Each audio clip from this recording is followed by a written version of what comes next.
This is Jason J. Lewis, the voice of Superman on Justice League Action, and you're listening to the Krypton Report. Up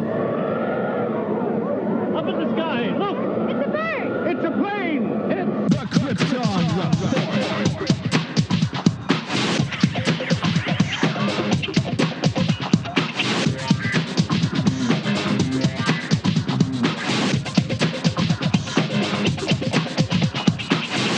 Welcome to the Krypton Report Podcast, presented by the Southgate Media Group.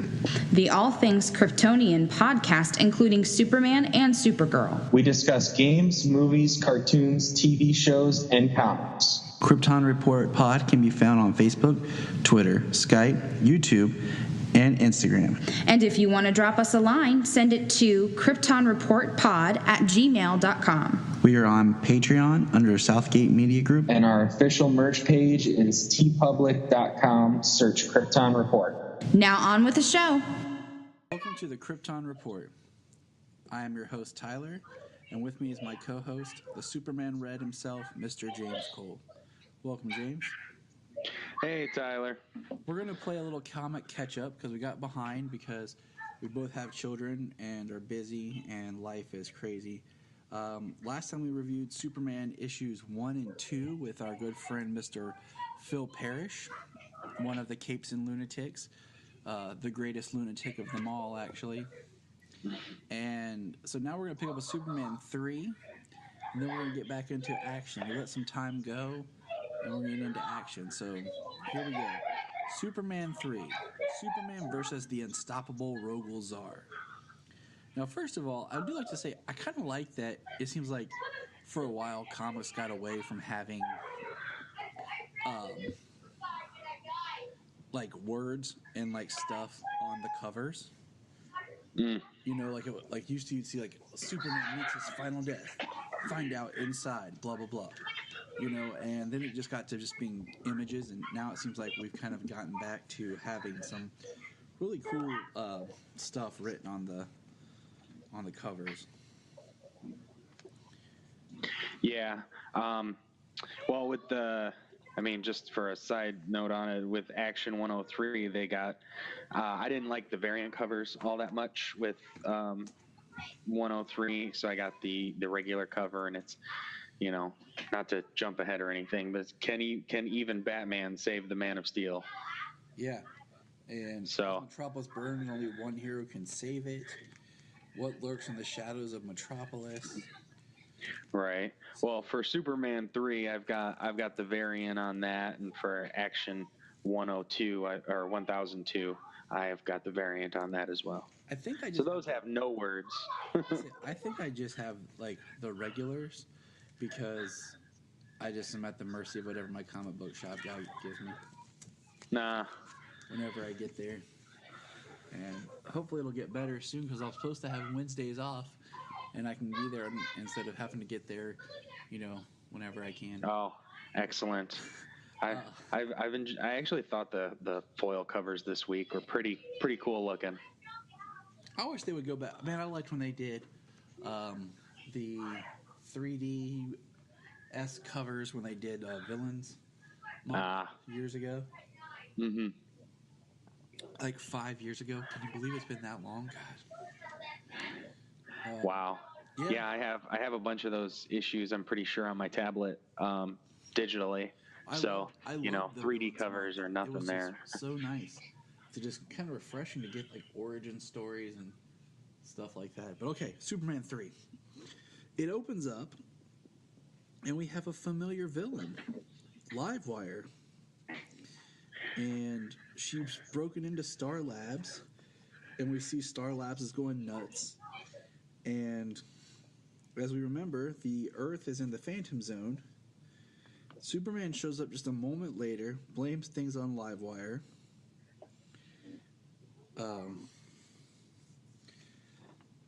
And we find out that Star Labs is actually what caused the Earth to go into the Phantom Zone. Yeah, that was pretty wild. He blames her, but immediately he realizes she had nothing to do with it.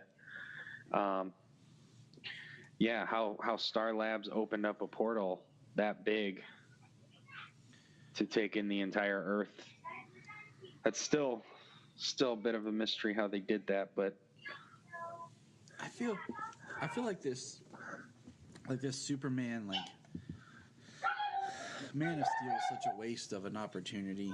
It was just basically could have been the first issues of this series, because all it does is continue the same story. It didn't really do anything. Because here we have Rogozar talking and with another captive of the Phantom Zone, and he says, "What species are you?" And he just says, "I am Rogozar," and we find out it's Jax the Kryptonian prisoner. Mm-hmm. And I really feel like you know what Rogozar looks like? Honestly, do you remember how they did the Resident Evil movies? Yeah, He looks a looks lot like Nemesis. Yes. Like in the face and everything. Like, and especially the way the lips are almost back away from the teeth and everything. Yep, because you're probably looking at the same panel that I'm looking at, where it looks like it, where it's we see Rogozar has one blue eye, one red eye. I'm just kind of waiting to find out that Rogozar is like an experiment of some sort gone bad. Like, he's supposed to be this big. Like, he looks like somebody like took Lobo mixed with Doomsday's DNA, and that's what we got. I feel like they're trying too hard with Rogozar. I'm just not connecting with him. But we see him just being angry and taking out a bunch of people in the Phantom Zone as if he's the only person that matters. Yeah. But what's really crazy is we flip the page and we see Superman saving an airplane and everything, but we find out that Superman's contacting the Justice League, but all the rest of them are like falling out of pace. Batman's hung over a toilet. Flash is like falling out in the hospital. Yeah. Superman saves a plane. He stops a train. The Martian Manhunter says that whatever the Phantom Zone is made of is mixing with whatever atmosphere the Earth brought with it. We are all slowly being poisoned. It's an interesting concept, the atmosphere of Earth mixing with the extra-dimensional atmosphere of the Phantom Zone, being toxic to basically everybody but him. Yep. And then I like this one page made me crack up. It's 1, 2, 3, 4, 5 panels. I know which one you're talking about. Hey guys, it's Adam Strange, all the way from Rand. It's not funny. Not funny. I wouldn't find it's too funny when, you're out in space and, all there is a satellite and the planet is gone. Yeah, I kind of find it funny just because I feel like since Adam Strange is like on Krypton, the show, it's like we need to start bringing him back into the comics and get people's attention. So Rogozar still beating up people, and Jax-Ur is telling him about the Phantom Zone projector. Excuse me, it's late. I have children. And that they can get it, and basically is telling him what's going on, and they're trying to make a plan. Then we turn the page, we see Superman stopping a bunch of rioting looters. We see Will Magnus, Ray Palmer, Ryan Choi, Ted Cord, Mr. Terrific. They're all getting poisoned and getting sick. And he basically says it was an accident from Star Labs. And everybody's like, Superman, what do we do? What do we do? And Superman's like, I don't know.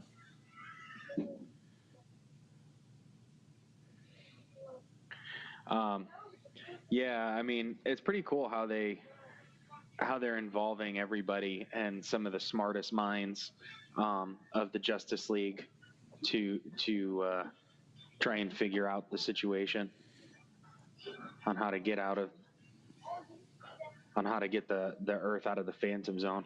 They don't know how long it's going to last, how long the people are going to live, or how long the planet itself is going to stay stable, being out of its orbit. Out of orbit, like no sun, Mm-hmm. nothing. And then we have this panel at the bottom, and I'm going to read what Superman says. And then I hear it. I can't believe it, but I hear it. Then we see him flying up into space. The Phantom Zone. All of Krypton's nightmares. I haven't felt this in the pit of my stomach since. I see you. I know that. I hear you seething. Come on, then.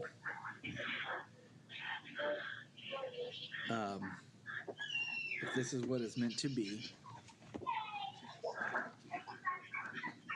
And then this turn the page, and it's an amazing splash page of all the criminals and creatures trapped in the Phantom Zone, led by Rogol Zar. Next war. And I mean, it's an awesome page. I mean, we know that Superman's losing power, so I mean, it was a good issue. I just feel like I'm not getting that much story. Like, I feel like I have to wait and wait and wait, and then if I read like this as a trade, maybe I would dig it because everything would be there. But this issue by issue, waiting a month, I feel like I'm not really getting much of anything. I mean, it's pretty tough. I mean,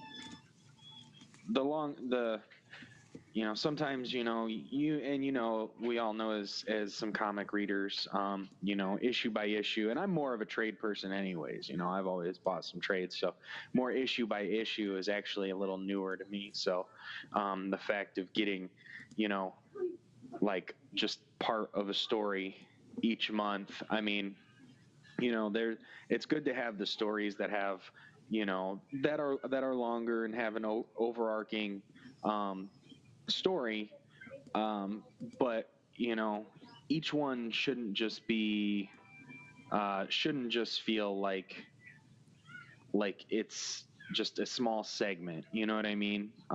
Yeah, like each one should have kind of a little bit of point of its own, and then this leaves something open. But yeah, like you said, there's just little by little, it's just like segments of each story with each person, each group of people. And I mean, it is so far, Superman book has been kind of a slow burn for 3 issues. I've actually preferred Action a little more, 1, 2, and 3. Me too. It's a good segue. We're going to talk about Action now. All right. I'm enjoying the story, and I kind of do want to see like what maybe some more history on Rogol Zar, because I feel like that's going to make I suppose the character for me. Like, yeah, be like, okay, wow, this is actually a cool character. Like, go. Who is he? Where did he come from? Why does he hate Krypton? Yeah. All of that kind of thing. Or yeah, it's be lame, and I'll be like, yep, good job, Bendis. Right. It has to come. I mean, that's kind of how he built. 6 issues of Man of Steel. We're 9 3 issues into Rogol Zar's story. Yeah, 9 issues into Rogol Zar's story, and literally the only thing we know is that he hates Krypton. That is it. Yeah, I have no idea. He destroyed it. Yeah, and supposedly he destroyed it. So, 9 issues is a very long time. And with the Man of Steel, it kind of folded in, splitting out into Action and Superman, but you still got 9 issues, and you only know that Rogol Zar hates Krypton. So, I mean, it's not like Doomsday, where Doomsday came out of nowhere, had no history, but he had such an impact. He killed Superman, you know. It's amazing to think about, like, when we go back and you read Death of Superman, how Doomsday just showed up, like. Right, and it seems like Rogol-Zar just showed up, but I mean, they're laying a story and they're laying groundwork, but it's like all this little bit is going to be laid, and then like maybe one issue is going to be like the entire story, and then the entire history of Rogol-Zar, of why he hates Krypton, and then maybe it'll be like, okay, well, the whole thing all makes sense, but that was a very long time to get there with, you know, very, you know, little payoff for a long time. Yeah. Hopefully the payoff is bigger. And that's kind of what I'm hoping for. Like, I haven't had a moment in Superman. I had one in Super Sons. You know, I had a moment in Super Sons where Phil messages me and goes, "Have you read Super Sons yet?" And I was like, "No, not yet. I was about to." He's like, "Wait till you get to the last page." So then, of course, I had to read it right away. But I haven't had a moment like that with Superman. Like, other than the Nuclear Man showing up, but I already knew he was coming because they ruined that by talking about it and showing us like the one drawing of him that's in the book. All the comic book sites spoiled it, you know? Yeah, and even then, I mean, they spoiled the fact that he's coming, but then it was nothing. I mean, he was there. He fought Rogol-Zar for like 4 panels and got his head smashed. Was it 4? I thought it was like a third of a panel. Is how it felt. Well, he had the one large page, and then you know, which was the black and white sketch that went around, and then there was a few.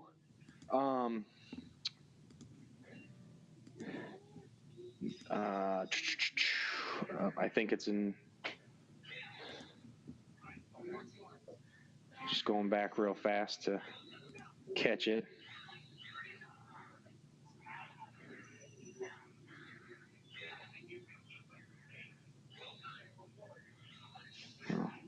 No, it had to be in number 2. Yeah, 1 page, 2 pages. Okay, so basically 1, 2, 3, 4. Yeah, he was on 3 pages, 4 if you include his dead body. Jeez, see, that's just such a. And they didn't say a word. It was a handful of punches thrown back and forth, which was drawn really awesome. I mean, the artwork kills it. That's what you can say about that one. The artwork sold it. But for the fact of, one, Nuclear Man has a Superman cape on, so why does he have a Superman cape on? I think we talked about that when we brought it up, when we talked about Superman issues 1 and 2. Why does he have the Superman cape on? So, I mean, there's even a little thread that's that's just there and, you know, may never get paid off. Yeah, and that's kind of sad because the idea of actually bringing Nuclear Man in could have been interesting. But anyways, so we're going to move on and jump to good old Action. That's right.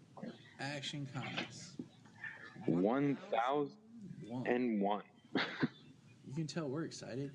Which is because, you know, we haven't talked about Action Comics since we did Action 1000, and this is really cool. I mean, I like the cover, and like you said, I've actually been enjoying reading Action more than Superman because one thing that Bendis had said was he had a story, which if you look at Man of Steel, both of the story threads that he set out in that, you can see where you can spawn Action and Superman out of it.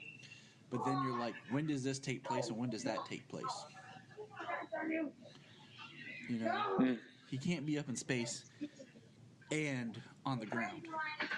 And yeah, Earth can't be in the Phantom Zone and him dealing with everything going on there, and then, you know, working at the Daily Planet doing what he's doing.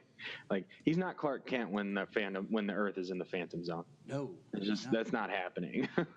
So I like Action because I like when you can take Superman and give him some more grounded stories. To me, it's kind of nice to see him.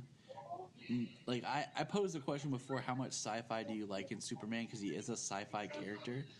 But at times, I like when he's stripped down and he's Superman, but he's taking care of grounded earthly problems. And I like how Action is kind of highlighting a little bit more of Clark Kent. So let's get into this. Action 101. The first page is a really cool shot of Clark's desk, it looks like, or it's Jimmy's desk, with a bunch of stuff on it. And it gives us a little bit snippets here, kind of telling the story of who Superman is. Rocketed to Earth as an immigrant from the doomed planet Krypton, Kal-El was adopted by the Kent family and raised in America's heartland as Clark Kent. Okay, cool, you know? Meanwhile, the Daily Planet remains on the verge of destruction. You know, just kind of really building it up, which is cool, you know? I like it.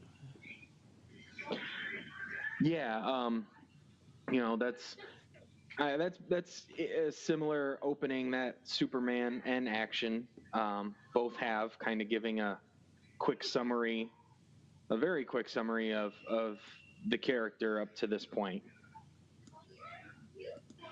and specifically story-wise, you know, Superman definitely follows more Superman exploits at one time, and then you know, Action Comics follows a lot more of Clark Kent's life. And I'm okay with that. Yeah, it's actually pretty nice how they separate it, and he's actually, I mean, that's a positive thing I can say for Bendis's run so far is the separation between the two, the way he writes them.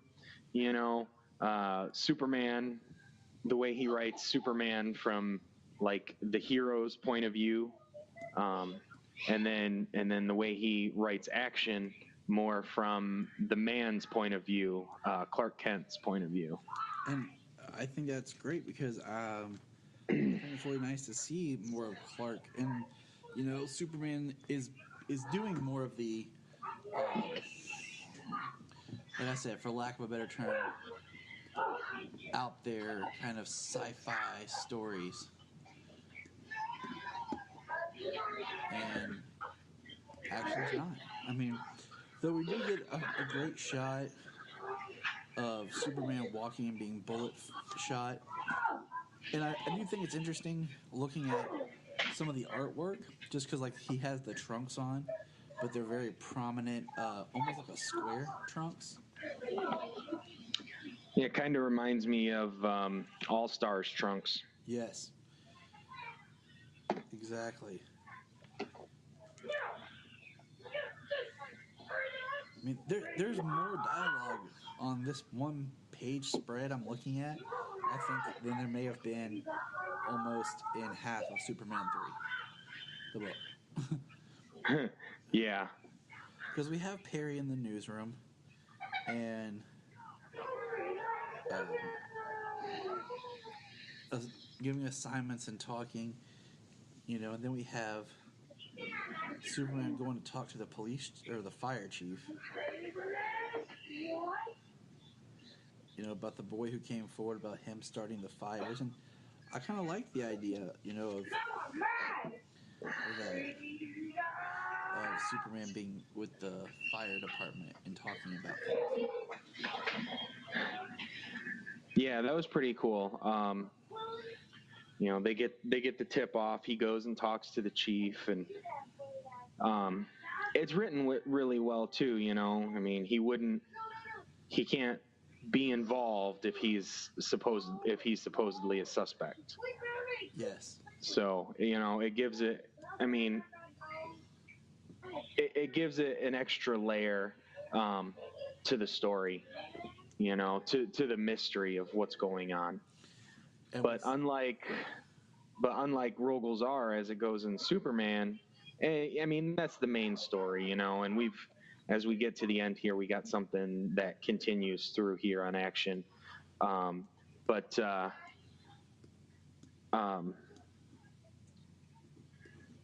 you know, they actually give some closure to a segment of the story in this book in 1001. And that, unlike any issue of Superman so far. I promise we're not hating on Superman. We're just, you know, we're tired. Oh no, yeah, no, we're not hating on Superman at all. I have enjoyed these books. You know, we're reviewing them and you know, kind of picking apart a little bit of what we're looking for. I mean, what we're getting and what we're not getting. Yeah, hey, James and I are old enough to say we've been around long enough that we've read some Superman, okay? So when we talk about things that we want to see from our Superman, we can we have the clout to say, hey, you know, what's missing from our Superman here? Okay? We're not just a bunch of young punks complaining. Yeah. We got some age. Not too much, but we got some. A little bit. Some days feels like more, but what are you going to do? Yeah, it does. But in the next page, we have a football game at the high school. We see some kids playing. And the next shot is the boy who's been spreading the rumors about Superman. And we find he's got what looks like baseball cards. And Superman says, "Hi, your mother told me where I could find you. I heard you've been telling people stories about me." And he's like, "Uh-oh." And all I can think to myself is, yeah, you're right, uh-oh. Kiddo. Yeah, you don't want to be the person who Superman comes to because you were accusing him of starting a fire. Luckily, though, it's not Batman, because Superman will just approach you. Batman will stomp you, beat you into the ground. They'd be like, have you guys seen blah, blah, blah? No, not at all. Oh, he did. Last time I saw him, he was hanging upside down from the roof. They just like, he did. So, you know, he left. The next page, Superman took him to the site of the fire where the police chief is showing up and says, some big bald dude gave me $300 to come tell you Superman did this. And Superman says, $300? And the kid replies, is that a lot? Should I have gotten more? And then the police or fire chief, I want to keep calling the police chief. Fire chief says, which guy? You know, he's talking to Superman. And Superman tells him, Metropolis Food Bank volunteer every night after school 1 week, or we can do whatever your mother wanted. And then it changes and says, do you want to know what your mother suggested I do? And the kid says, no, food bank sounds all right. I'm really sorry. And Superman says, I know.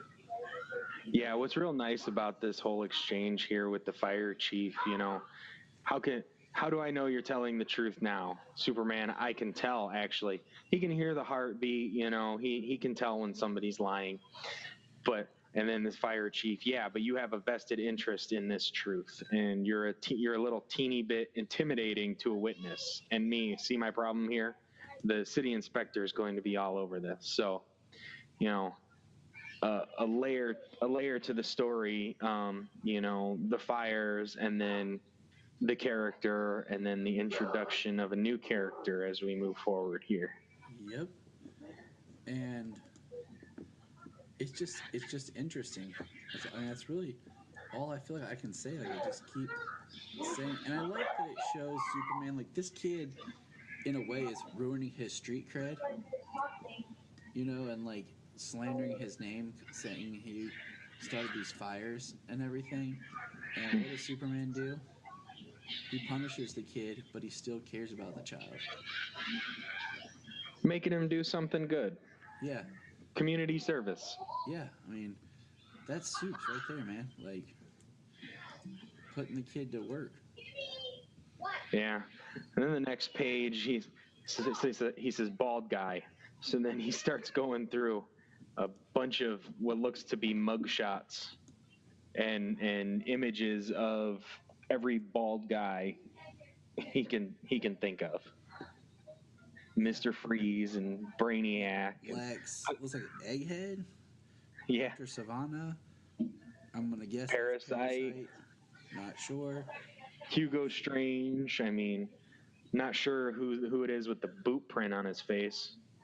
Or the Clayface maybe there in the bottom. And then Yeah. I do find in the next page that we see Clark being confronted, and he's wearing a blue sweater. I kind of feel like Clark Kent would go out of his way not to wear certain colors. Yeah. You know, what I mean? Like, I think a solid blue torso kind of gives away the look a little bit. you start to put stuff together. So, and then Clark goes flying off to do something, and we see basically a person in a chair watching him fly, talking to somebody, and then we're at like a house, an abandoned house, and these people are meeting in what look like inside the house, but inside of looks like a giant propane tank. Is what it looks like to me. Yeah, it kind of looks that way. And see, the one thing I'm curious about here, I don't think she knows, but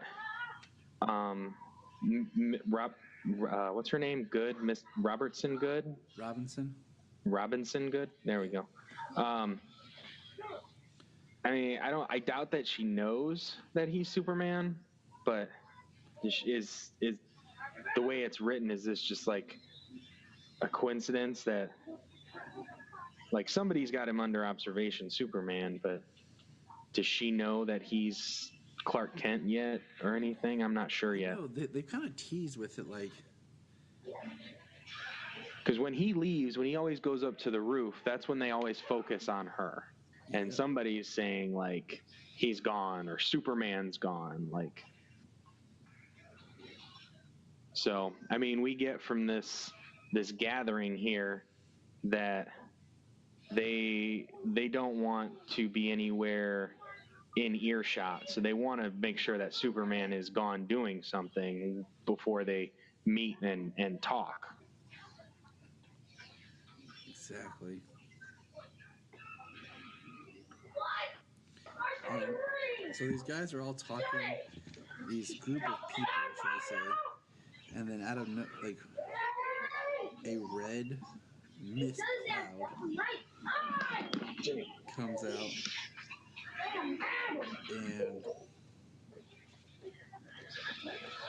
and you're all seeing it. 100% discretion. The way I have been made to understand it, the organization is only as strong as the weakest and loudest links. So don't be that. I am your new personal hell.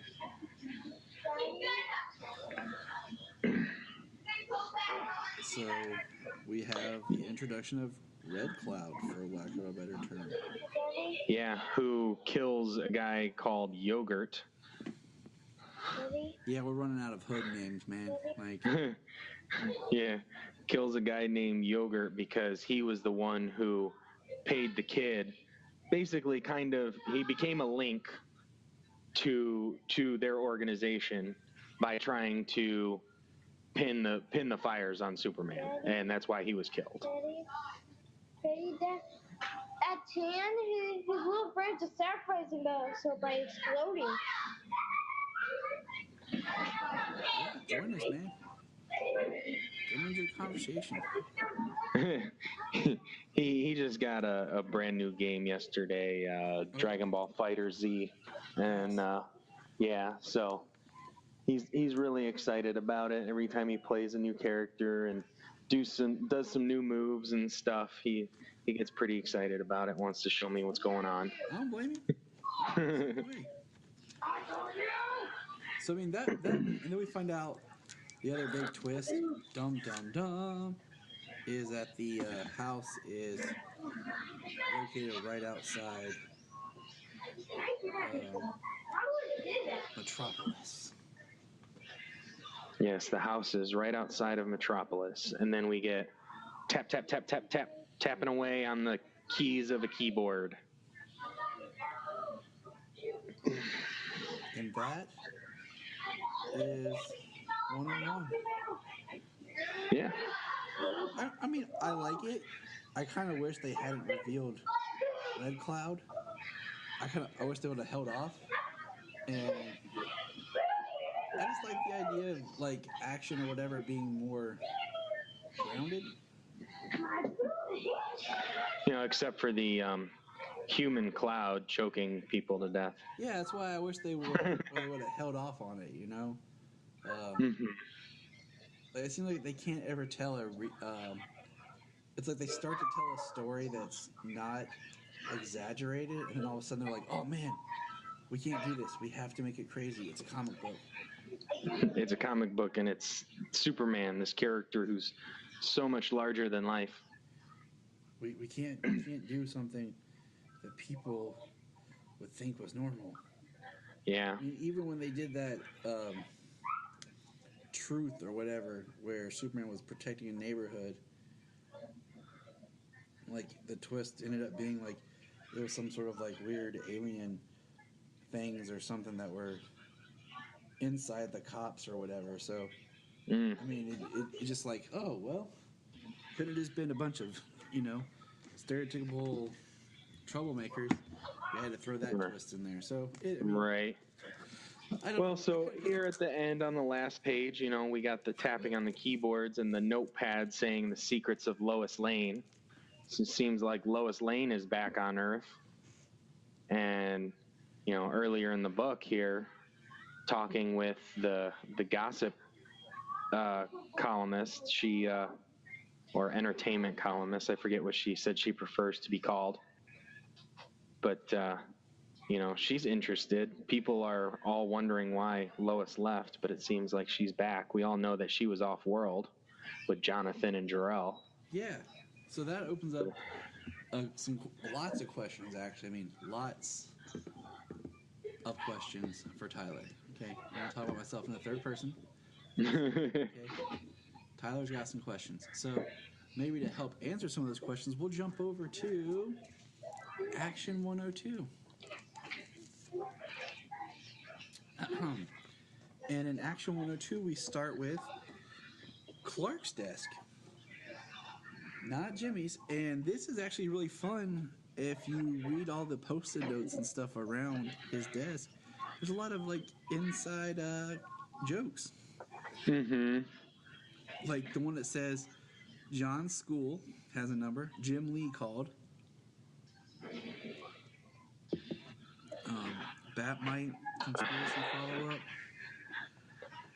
The one that kind of gets me here says, is KG Beast tied to the election hacking? Yep. My favorite, though, is call Byrne. He knows what to do. Remind Bendis eye appointment. Yeah. Return Bruce's wedding gift. And then once again, we have kind of this intro of rocketed to Earth as an infant. Meanwhile, the Daily Planet, like this kind of intro. And we have this scene, and it says, look, up in the sky. Oh, look, Taurus. It's a bird. You jackass. It's a plane.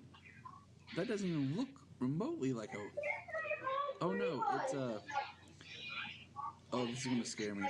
And then it cuts, and you see Perry holding... It's going to scar me. holding the Daily Planet. And it says, Superman drops gangster to his death. And she says, it's a low-level criminal, John Bender, a.k.a. Yogurt.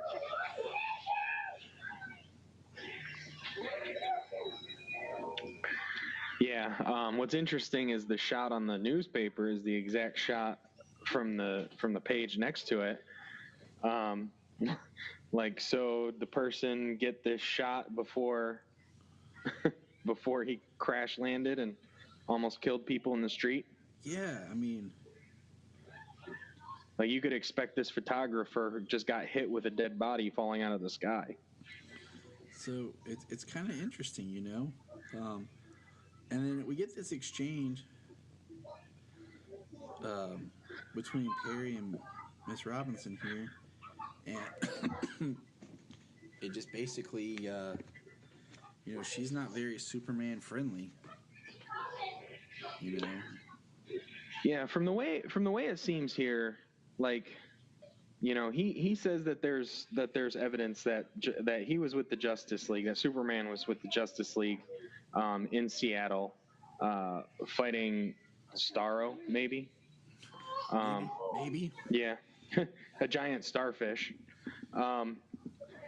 That he was in Seattle when the body fell from the sky, so he couldn't have been the one to do it. But I mean, isn't he the editor-in-chief? Doesn't he decide what gets printed, especially on the front page? Like, Right. And why would he? Yeah, why would he have ran that story without, like, the full evidence? Because I mean, he's got the evidence that Superman wasn't in Metropolis at the time.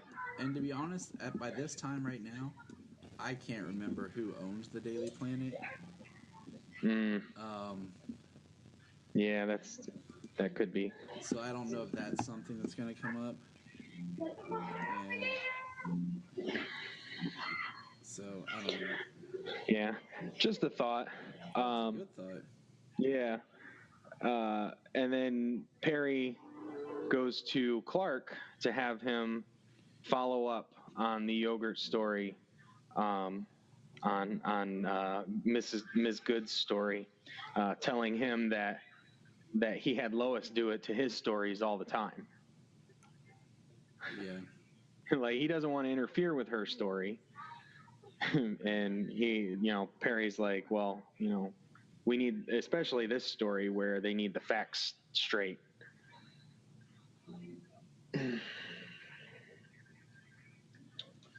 So she's all mad. You know, she's basically like, I'm a reporter. I report the news. You know, Perry tells her to go and get some. And we get a surprise from another character in the next couple pages. We have two gangsters meeting. One's face gets beat against the window. Looks like the other one's window breaks, gets thrown against the ground, car gets flipped over, and we hear this. First, you have to go and have your guys starting fires all over towns. Now you're tossing guys off rooftops in front of kids, and it's the Guardian.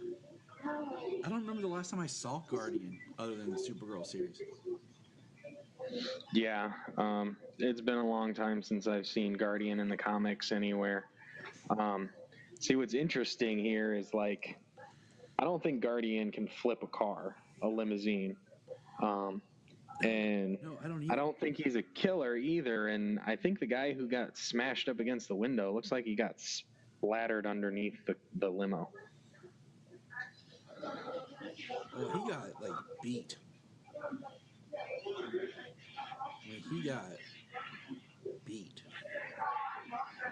Well, I mean, here he says, at some point, didn't you think I was gonna snap? Like, I mean, he's kind of here saying like he's gonna beat some people, at least within an inch of their lives. See, this would have been kind of neat right here if this page, where no one was thinking about you either way, and it's like it's Red Cloud, but like if that had been the introduction to Red Cloud, and then maybe in this book we find out that, you know, where Red Cloud was, but we find out Guardian's in the hospital.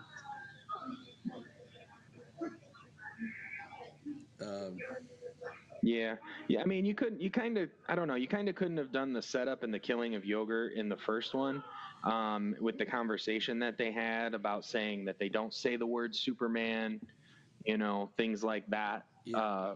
Key words that he listens for, quote unquote, that he listens for. So, I mean, I don't know if you could have done that whole scenario without introducing Red Cloud at the time. But this definitely would have been a pretty cool introduction.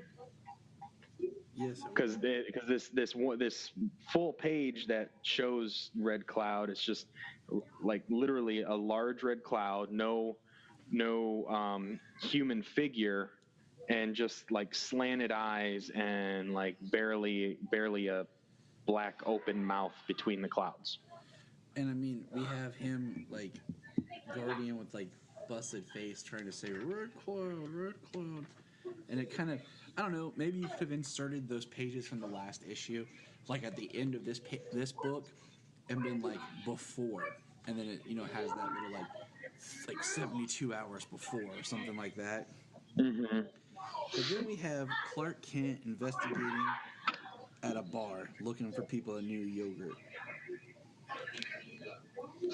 And it's just kind of funny to see Clark at the bar, and this big tough guy's up to him and says, he's asking about Yogurt, and he says, the big guy's like, I lost somebody too, and Clark's like, oh yeah? And then the next page, like, the big dude's like hugging him and just crying, and like a whole bunch of people are just all hugging, and Clark's just in the middle.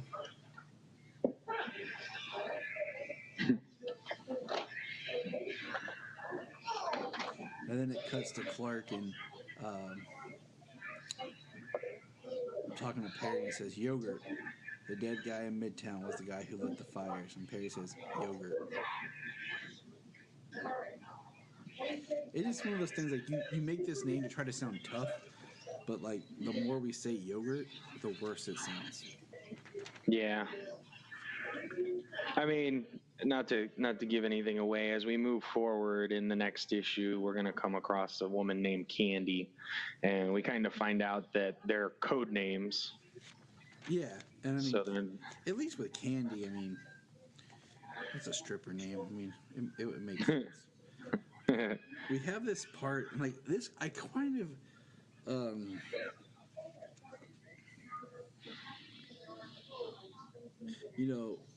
this is kind of an interesting, like, end. The end of this issue, Perry says, these suicide slum gangsters lit buildings of people in fire just to distract Superman, then blame the fires on him. That's some Gotham City level psychotic psychopath nightmare. If I were Superman, I would fold this city into an entire city up into a quesadilla. And Clark says, if you'll excuse me, hey, I want to hear the rest. Hold on, I forgot. And then we see him flying up to an asteroid belt, punching some asteroids, and then coming back to being Clark at his desk. Yeah. I mean, that actually pretty, I think this exchange here, between Perry and Clark, it's aggravating him. We obviously know that he's a little off with John and Lois being off world, and his communicator to be able to communicate with them being destroyed. So he's left with a lot to think about. He has no way to contact his family or even know where in the galaxy they are, or what galaxy they're in, rather. So it's kind of nice to show, I think, at least in this exchange here, that he's mad, and I mean, what is Superman to do when he's mad? I mean, if he does something here on Earth, like, it's a cataclysmic event. Yeah. So to fly out to an asteroid belt and destroy some stuff kind of seems like the only logical thing to do, to blow off a little bit of steam. And it does humanize him, which is kind of the point of the action books here, following Clark more. yes. Well, I like that the next page we get Kat Grant. And she mentions the galleys of what? Her book. Whose book? Lois's book. It's really good. Lois Lane's book? She finished her book? So Clark, there's definitely something up. And then we see Miss Robinson talking to one of the members of Red Cloud, her little crime group, and we find out she wants a piece of kryptonite. And Yeah, pretty interesting. She's got it written down. and then the last page is very interesting. We see a blonde-haired woman walking. Superman descends and says, Lois. The blonde woman stops, pulls off her blonde wig, turns around and says, Hi, honey. And it's Lois. Lois Lane. And that's like okay, so where's Jonathan? Like, Mm-hmm. so, Yeah, it's a big thing. Where's Jonathan? How'd she get to Earth? How is she back? Why did she not get in touch with him? and I think that's the big one. Like, why did she not get in touch with him? What's going on? All right, so moving on, action part 3, and I'm actually noticing more reviewing these like this because I got so used to Superman in action coming out twice a month. This once a month thing is killing me because, like, this one opens with Lois Lane's desk. Yeah, Rebirth spoiled us with that every 2 weeks thing. Or no, it's Perry's desk. My bad. But I like that it opens with a desk again. I like his posted on his computer, Fire Jimmy. Yeah. I wonder how many times he says that, A day. for how many times the kid annoys him. How many times a day does he say, I need to fire Jimmy? Right. But I like the idea of each book opening with a desk. We see our new favorite Miss Good. going to find Candy. Candy's arm wrestling someone, and she brings out a little box, and they open it, and it's a piece of kryptonite. And I do want to mention the artwork changed in this book, too. We have a new artist. I'm not going to try to pronounce it. The first 2 issues was by Patrick Gleason. Yannick Paquette. Works for me. Sounds like it. Looks like it. And it's not bad. I like it. It's just always nice to, acknowledge when artwork changes. Because, art can break a book, The writing and the art can break a book. Yeah, that's the medium, That's why you need the pictures and the words to tell the story. One thing I hated was like in the 2000s and stuff where they would get these people to come in and do covers, but they wouldn't exactly be variant covers. They would just be the cover, and then you'd open the book, and the art would be by somebody else completely. So they would like bait you with like this really great cover art, and I hate that because it's just amazing cover art and then mediocre work throughout the book, and then the cover has nothing to do with the book. Well, a prime example was when Kevin Smith rebooted Green Arrow and brought him back with Quiver. That beginning of the run, if I remember correctly, Phil Hester did all the artwork inside the books. But the cover arts, I can't remember who did the covers, was just amazing. And then Phil Hester has a very fat Saturday morning cartoon kind of style. And it wasn't bad art. Just when you look at those covers and then the inside art, it was kind of like, oh. Yeah, I want to say like, mediocre art, not like I could draw half of this stuff. I mean, I'm somewhat of an artist, but I don't think I can draw a whole comic book. So I'm not knocking any artist per se who's able to do this. I'm not knocking the artist. I just say I feel like you're disrespecting the artist who drew the book because you're setting them up for failure. Because people are kind of expecting the art that they see on the cover. Yeah, I mean, one person gets as much time to draw one cover page as one artist has the same amount of time to draw the entire book. So it's a little unfair. So we see some of these names though, these code names. Yogurt, lettuce, pretzels, and candy. Like they were given their code names off of a grocery list. Hey, if it works, right? Yeah. But what I think is interesting is that other people know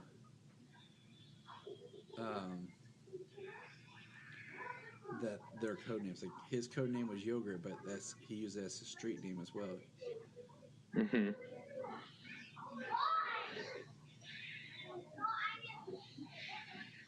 So I like this part here where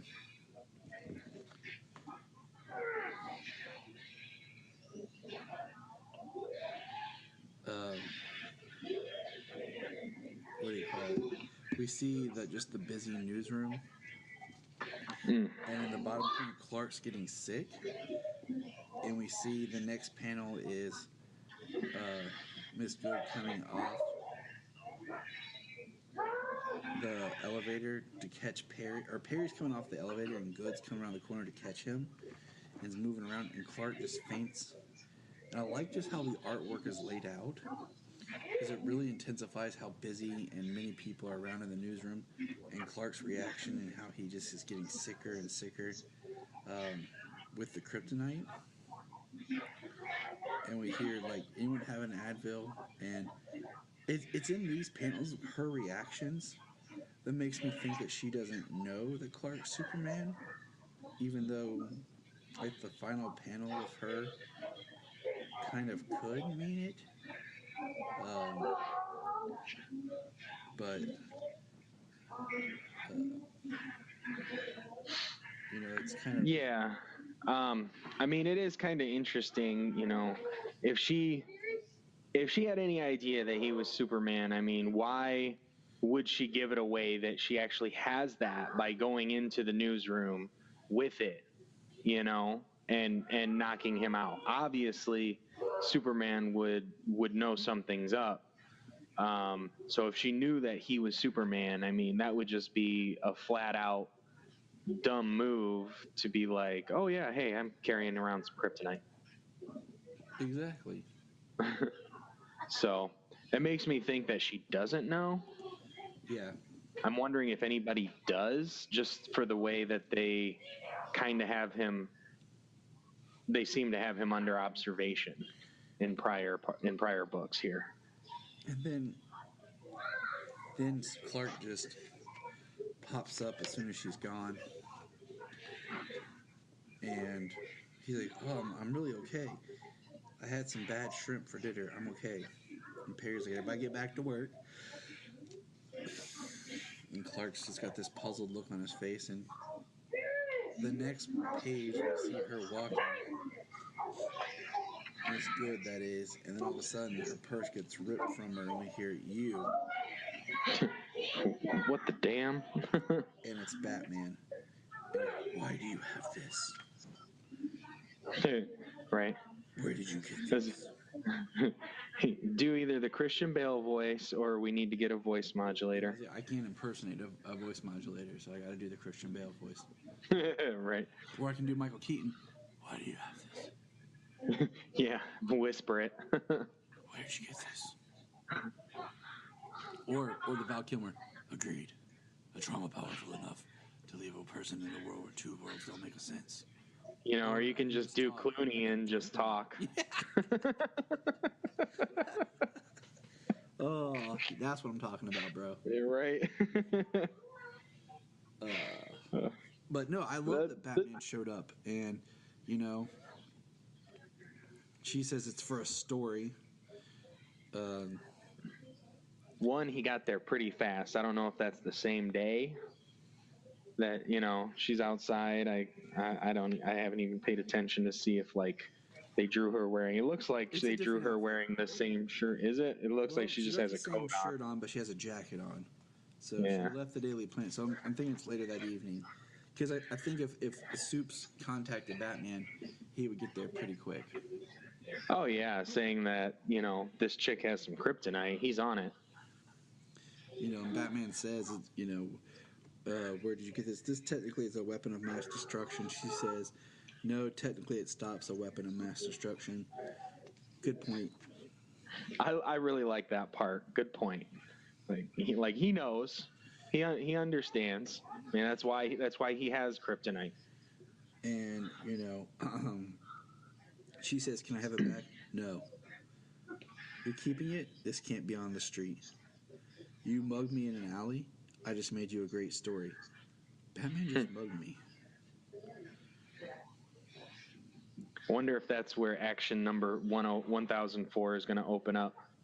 Her cover story, Batman mugged me. I love this line, though. Thanks. Thank you for this. You're the best. And then Batman says, world's finest. Yeah. And then this is like the next day or something because we hear, well, thanks to you, I no longer have the kryptonite. Don't say the word. He's listening for catchy words, and we have Superman's face kind of like, and it's Miss Good yelling to Candy. She's like, how did he know? Yeah, it kind of sounds like he's, or the way it was drawn kind of sounds like he was listening. Yeah. Which actually, I think he was. He heard it because he shows up. Well, I just like Candy, or Good yelling at Candy, like, Batman knew. I'm like, right there, that just answered your own sentence. Batman. He's Batman. Yeah. Like, Batman knows. Batman finds out. He's like Baskin Robbins. Baskin Robbins knows, man. Well, the one thing I like here before we move on there is the exchange here with Batman and Superman. Like, Batman actually almost has a sense of humor here. So, what did you do with it? I'm having it made into a friendship necklace. It'll be safe. Yeah. And that is, I mean, I like when people write Batman like that and not just a D-bag. Yeah. I mean, I like it when he's able, because with everybody else, you know, he's going to be so serious and, you know, like giving orders. But with Superman, he's not. He's not going to be like that. He's not going to be giving orders to Superman because the one other person, the one other hero that he truly respects and knows is, you know, genuinely a good person is Superman. Like, it's literally his friend. They have such an interesting relationship, and that's really what I wanted to see explored more in later DC films. But that's a whole other discussion. But that was just something I really wanted to see explored. Mm-hmm. And not the "I don't not." Yeah, I mean, line. That was kind of funny. Of like just getting back into things, you know, because it's like their first time talking when he wasn't crazed out of his mind. But that's another conversation for another day soon. Yes. So we have our newfound crazy friend Candy here with a knife. And she's ready to cut somebody. Like, she is seriously ready to cut somebody. And all of a sudden, she's standing there. I got my own crew in the city. You know how? You know how a girl like me gets a slice in this day, and boom, Red Cloud. We see her like completely engulfed in red. And it's nuts, man. Yeah. The interesting thing here is Miss Good almost kind of looks. She doesn't look freaked out in the second panel after she's being choked by Red Cloud. Like, Good is looking at her kind of like pleased about what's going on here. Yeah. But Red Cloud is taking out her whole crew. Like, I'm guessing she can just bring up another one or whatever, but, you know, like, she's not taking any chances with anybody in her crew letting out any kind of information. And then we hear, what just happened here? Boom. I ask a question. And it's Superman. It was a red cloud. It was a red cloud, sir. And then, right there, we have Miss Good running right into Superman. And we have at the bottom of the page 3 panels with her. One with her like eyes closed holding Superman. One with him kind of looking suspicious and then closed again. Yeah, there's definitely a mystery going on with her. And then we're back to tap, tap, tap, tap, tap. And it's Lois on her keyboard. And she opens the door because we hear a knock, knock, knock. And who's at the door, James? Lex Luthor. Lex Luthor. And now it's going to be Bendis' Lex Luthor. Like, this is the first time we've seen Lex with Bendis. Mm-hmm. So I like the way he's drawn, though. I do too. Looks pretty much like a strong businessman. Yes, I agree. So that kind of catches us all up. Any thoughts? Well, you know, they in the first issue, 1001, they have a mystery. They have a page about the mystery of Red Cloud, trying to like basically giving. And I'm wondering if it's going to be one of these 4 people. But it's, you know, who is the Red Cloud? Is it Lois Lane? This Lois Lane who just showed up and didn't tell, you know, her husband that she's back on Earth and, you know, their son isn't there, this or that. The brand new fire chief who's in town. The Robinson Good.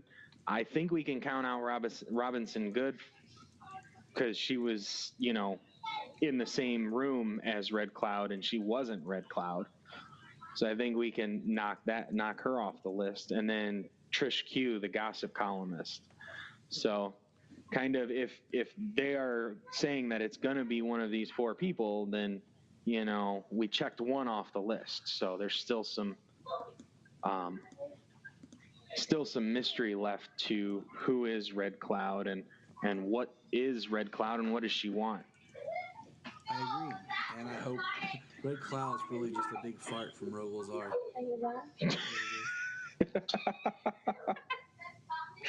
I love you too, mister. I don't know. We'll find out. So we will, but let's see. So far, when does issue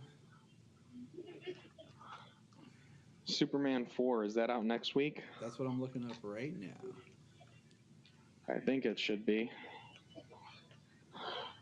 Because 103 was out last week, I believe. 10/10. All right. Yeah. I'm paid that day. Yeah. So I started picking up the physical copies of Action and Superman.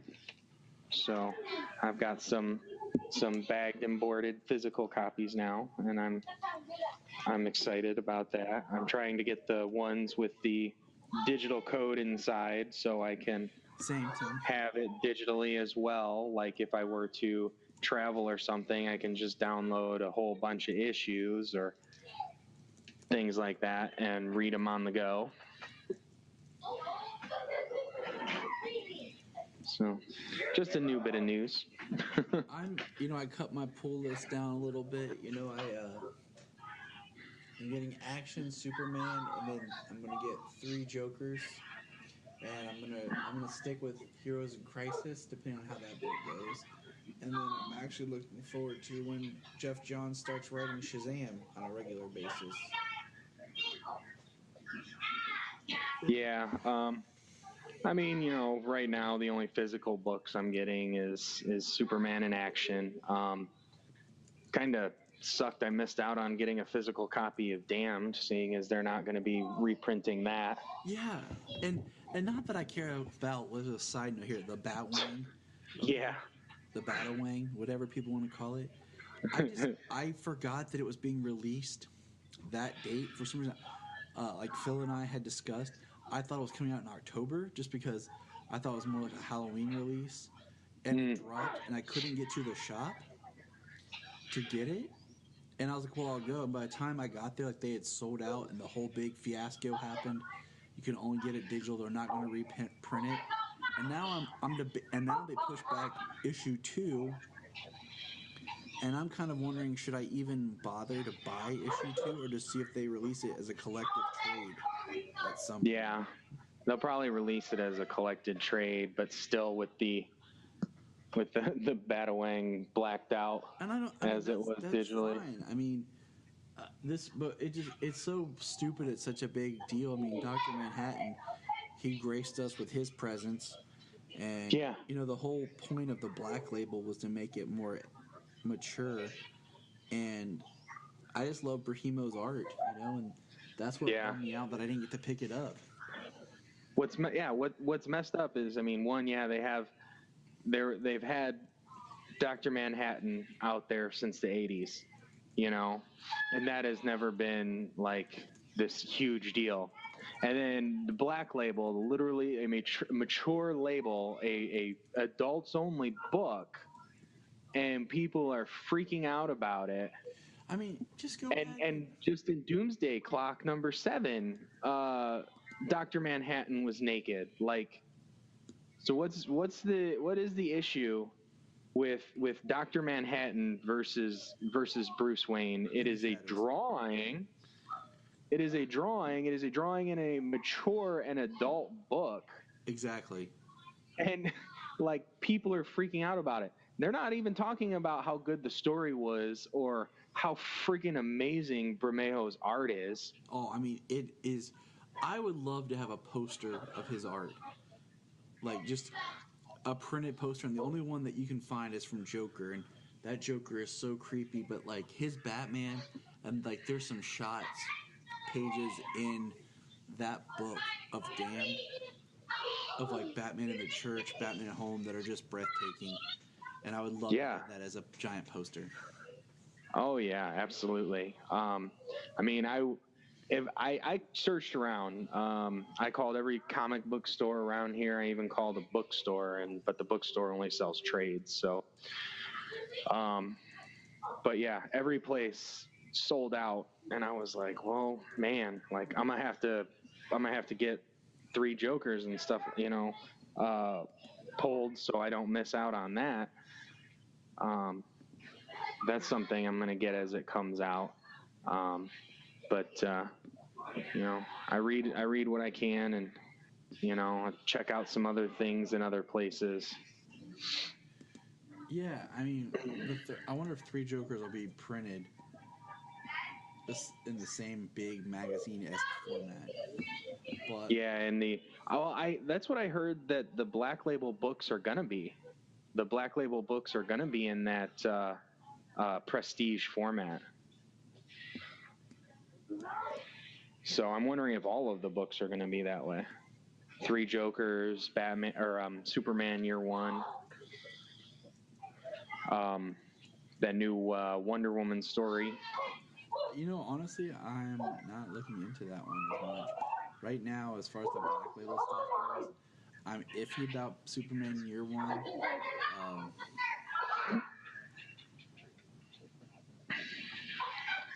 And I'm really interested in the Joker right now. So. Yeah, I mean, Batman Damned is really good.